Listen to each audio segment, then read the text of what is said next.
নমস্কার, স্বর্ণালী স্পিক্সে আপনাদের সকলকে জানাই স্বাগত। আমি রয়েছি স্বর্ণালী আপনাদের সঙ্গে। আমরা দেখলাম বঙ্গে এলেন কংগ্রেস সাংসদ রাহুল গান্ধী। কংগ্রেস প্রার্থীরা যারা এবারে অর্থাৎ 2026 নির্বাচনে কংগ্রেসের হয়ে লড়াইয়ে নেমেছেন, তাদের সমর্থনে রাহুল গান্ধী এলেন এবং রীতিমতো গর্জে উঠলেন রাজ্যের শাসক দলের বিরুদ্ধে। আমরা দেখেছি এতদিন অর্থাৎ এ যাবৎকালে কিন্তু ভারতীয় জনতা পার্টি তার মূল আক্রমণের বিষয় ছিল বা মূল আক্রমণের কেন্দ্রে ছিল, কিন্তু এবার দেখা গেল এই বঙ্গের নির্বাচনের ক্ষেত্রে একেবারে একটু অন্য রূপে, একটু অন্য ভঙ্গিতে তিনি সরাসরি মুখ্যমন্ত্রী মমতা বন্দ্যোপাধ্যায়কে আক্রমণ করলেন কংগ্রেস সাংসদ রাহুল গান্ধী। কি কারণে তার এই আক্রমণ? কংগ্রেসের অবস্থান ঠিক কি বলছে বর্তমানে রাজ্যে, এবং সেই অবস্থানের কারণেই কি তার এইভাবে মমতা বন্দ্যোপাধ্যায়কে আক্রমণ? একাধিক প্রশ্ন ইতিমধ্যে উঠে আসছে। অবশ্যই সেই প্রশ্ন এবং তার পাশাপাশি রাহুল গান্ধীর বক্তব্যে কোন কোন গুরুত্বপূর্ণ বিষয় উঠে এসেছে একেবারে সংক্ষিপ্ত আকারে তা আপনাদের সামনে তুলে ধরবো এই ভিডিওর মাধ্যমে। আলোচনায় তো অবশ্যই আসবো, তবে তার আগে আপনাদের কাছে এক অনুরোধ জানাবো, আমার এই চ্যানেল অর্থাৎ স্বর্ণালী স্পিক্সকে যদি আপনাদের ভালো লেগে থাকে তাহলে অবশ্যই আমার এই চ্যানেলটিকে সাবস্ক্রাইব করুন, লাইক, কমেন্ট এবং শেয়ার করুন, এবং একই সঙ্গে বেল আইকনও ক্লিক করতে কিন্তু ভুলবেন না। আসা যাক আলোচনায়। যেমনটা আপনাদের জানাচ্ছিলাম যে বঙ্গে রাহুল গান্ধী এলেন এবং তারপরে তার এই আক্রমণ। মূলত আমরা দেখলাম যে একাধিক ইস্যুতে কিন্তু তিনি বিজেপি এবং তৃণমূল কংগ্রেস তাদের দুজনকে অর্থাৎ এই দুটি দলকে বলা ভালো নরেন্দ্র মোদী এবং মমতা বন্দ্যোপাধ্যায়কে একেবারে এক সারিতে রেখে আক্রমণ শানালেন। এবং শুধুমাত্র এক সারিতে রেখে আক্রমণ শানাননি, তার পাশাপাশি মমতা বন্দ্যোপাধ্যায় এবং নরেন্দ্র মোদীর মধ্যে কিছু আঁতাতের কথাও তিনি তুলে ধরেছেন। এই অভিযোগ সামনে এনেছেন যে তৃণমূল কংগ্রেসের সঙ্গে নাকি ভারতীয় জনতা পার্টির মধ্যে আঁতাত রয়েছে, এবং সেই কারণে তৃণমূল কংগ্রেস নাকি বিজেপির বিরুদ্ধে অর্থাৎ ভারতীয় জনতা পার্টির বিরুদ্ধে বা নরেন্দ্র মোদীর বিরুদ্ধে নাকি সরাসরি সেইভাবে মুখ খোলে না, বা ভারতীয় জনতা পার্টি তারাও নাকি তৃণমূল কংগ্রেসের বিরুদ্ধে কোনো সরাসরি সেইভাবে অ্যাকশন নাকি নিচ্ছে না। একই সঙ্গে তিনি এও বলেছেন যে রোজ ভ্যালি মামলায় কিন্তু সেই প্রসঙ্গ কিন্তু তিনি টেনে এনেছেন, এবং তার পাশাপাশি তিনি বলেছেন যে তাকে ঘন্টার পর ঘন্টা এই বিভিন্ন মামলার ক্ষেত্রে প্রায় 55 ঘন্টা তাকে জিজ্ঞাসাবাদ করা হয়েছিল। তবে এই যে মামলাগুলি, এই যে দুর্নীতি ইস্যু থেকে কিভাবে বেঁচে গেলেন মমতা বন্দ্যোপাধ্যায়, রীতিমতো সেই প্রশ্ন তুলেছেন রাহুল গান্ধী। और ईडी ने 55 घंटे मेरा इंटेरोगेशन किया। मैं आपसे पूछना चाहता हूं, ममता जी का ईडी ने कितना इंटेरोगेशन किया है?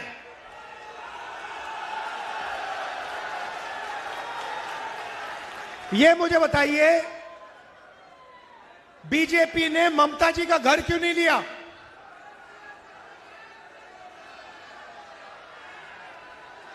उन पर 36, 38, 40 केस क्यों नहीं है?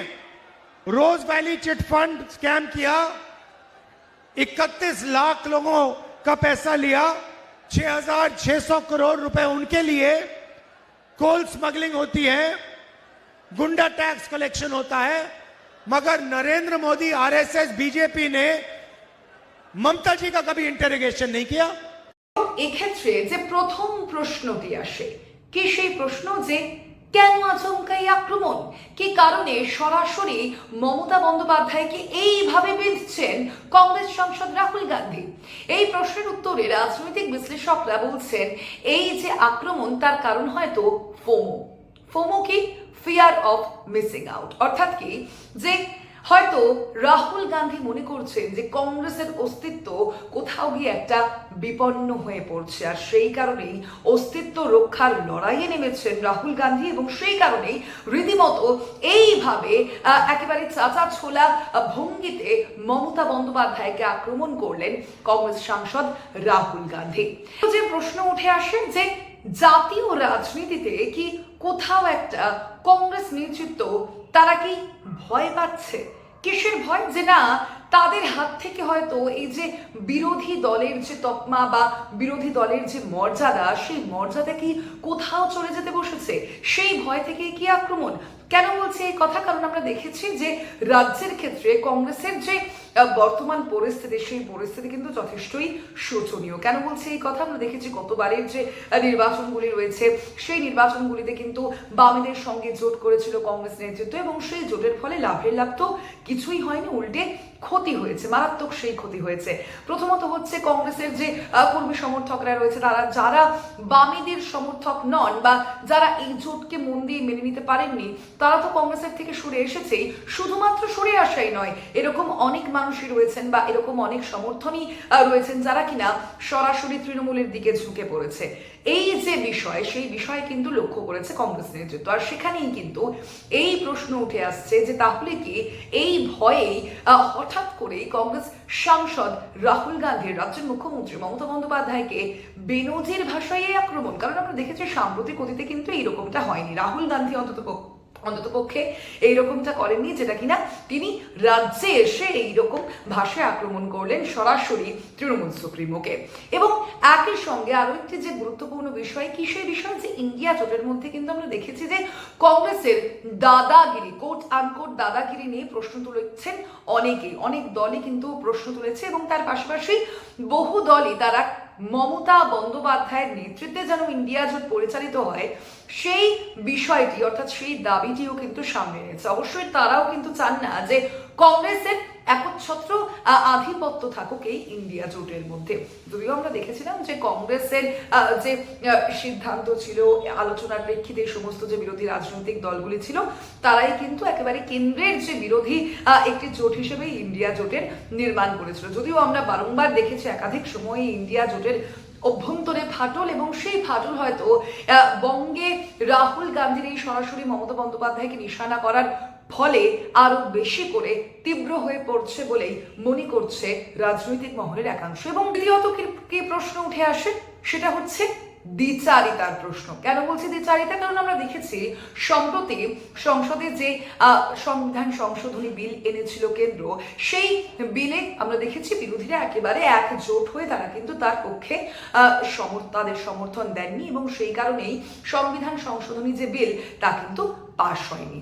এবং এক্ষেত্রে বিরোধীদের একটা খুব গুরুত্বপূর্ণ জয় হিসেবেই কিন্তু ব্যাখ্যা করা হয়েছিল। কিন্তু ঠিক এই প্রেক্ষাপটেই আমরা দেখেছি যে রাহুল গান্ধী তিনি কিন্তু লোকসভায় তৃণমূলের যে দলনেতা, অর্থাৎ বা যদি বলি তৃণমূলের সর্বভারতীয় সাধারণ সম্পাদক অর্থাৎ অভিষেক বন্দ্যোপাধ্যায়কে তিনি সরাসরি ফোন করেছিলেন, এবং সেই ফোন করার মাধ্যমে এই বিষয়ে তাদের পাশে দাঁড়ানোর জন্য বা বিরোধীদের যে একজোট আমরা দেখেছিলাম এই ক্ষেত্রে, তার জন্য ধন্যবাদও জানিয়েছিলেন, তাদের সঙ্গে কিছু কথাবার্তাও হয়েছিল।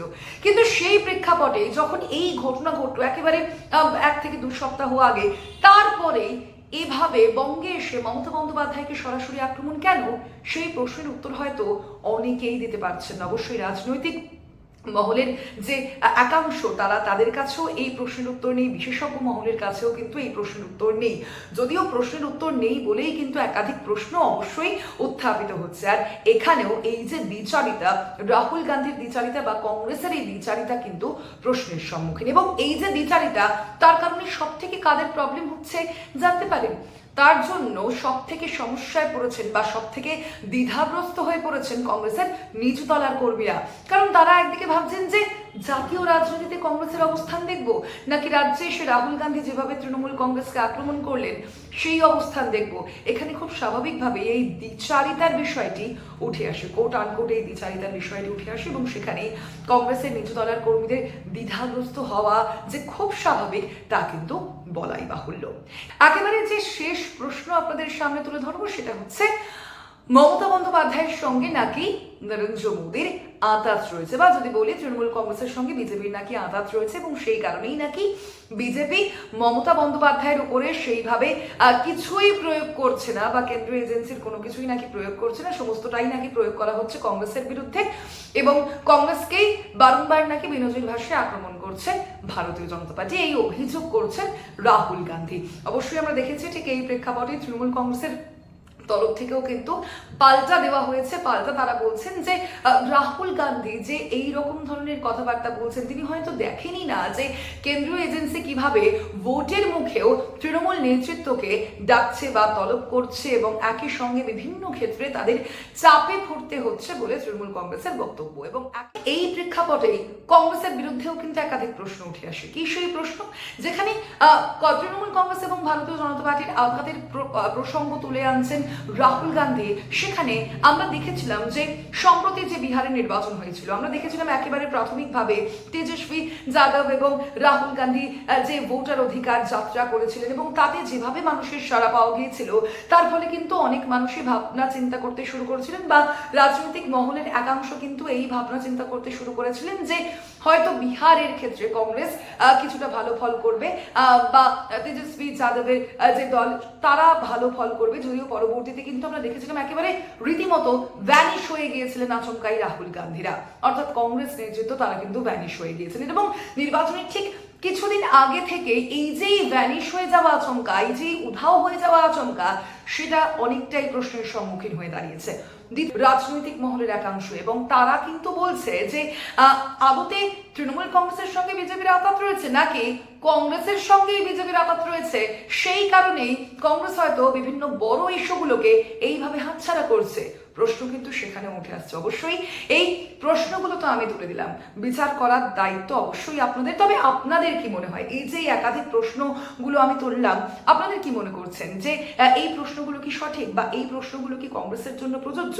আপনাদের মনেও যদি কোনো প্রশ্ন আসে কংগ্রেসের জন্য, তাহলে অবশ্যই কিন্তু তা আপনারা আমার কমেন্ট বক্সে জানাতে পারেন। আজকের এই আলোচনা এখানেই শেষ করছি। অবশ্যই তার পাশাপাশি আলোচনা শেষের আগে এই বিষয়টিও বলবো যে কংগ্রেস নেতৃত্ব এবারের নির্বাচনে কতটা প্রভাব ফেলতে পারে সেটাও অনেকটাই গুরুত্বপূর্ণ। তবে রাজনৈতিক মহলের একাংশ মনে করছেন যে কংগ্রেস বেশ কিছু সিট কিন্তু এবার পেতেই পারে। হয়তো সে কারণেই রাহুল গান্ধীর এইভাবে বেনজির ভাষায় আক্রমণ মমতা বন্দ্যোপাধ্যায়কে। আলোচনা শেষের আগে আপনাদের কাছে আরো একবার অনুরোধ জানাবো যে আমার এই চ্যানেলটি অর্থাৎ এই স্বর্ণালী স্পিক্সকে যদি আপনাদের ভালো লেগে থাকে তাহলে অবশ্যই আমার এই চ্যানেলটিকে সাবস্ক্রাইব করুন, লাইক কমেন্ট এবং শেয়ার করুন এবং একই সঙ্গে বেল আইকনেও কিন্তু ক্লিক করতে ভুলবেন না। ধন্যবাদ, শুভরাত্রি।